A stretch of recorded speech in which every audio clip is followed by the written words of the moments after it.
Maintenant, on va regarder comment fonctionne le tableau de bord. Alors, quand vous connectez dans vos codes EasyMax, vous allez avoir accès à une page qui ressemble à celle-là et vous avez des ronds bleus qui vous donnent certaines informations. Alors ici, on a la zone documents requis.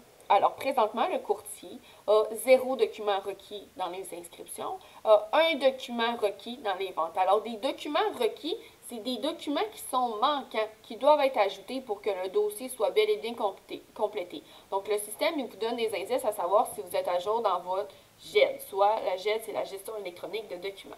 Donc présentement, ce courtier-là doit ajouter un document dans ses ventes. Sinon, dans les inscriptions, on est correct. Et dans ses références hypothécaires sur les autres revenus, on est correct aussi. Si on passe à travers le deuxième rectangle, dans remarques non lues, alors des remarques, ce sont des messages que l'administration va vouloir communiquer avec vous. Si vous avez un document qui a été refusé ou si on veut vous envoyer un message quelconque, alors vous allez avoir une remarque qui va s'ajouter ici. Cette même remarque-là va vous être aussi envoyée par courriel, mais c'est qu'à travers votre tableau de bord, vous avez aussi un visuel de la remarque qui vous a été envoyée par courriel.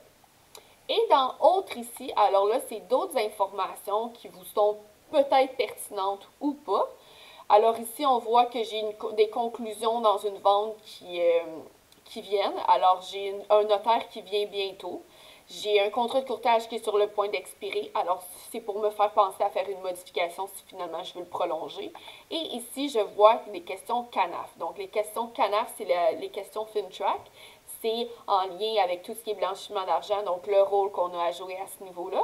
Donc, c'est important d'aller remplir nos questions CANAF pour chacun de nos dossiers afin d'être conforme aux lois fédérales en lien avec les questions FinTrack. Alors, le tableau de bord, ça ressemble à ça. C'est vraiment les premiers outils les premiers reminders qui vous viennent en tête une fois que vous vous connectez dans vos codes EasyMax. Voilà.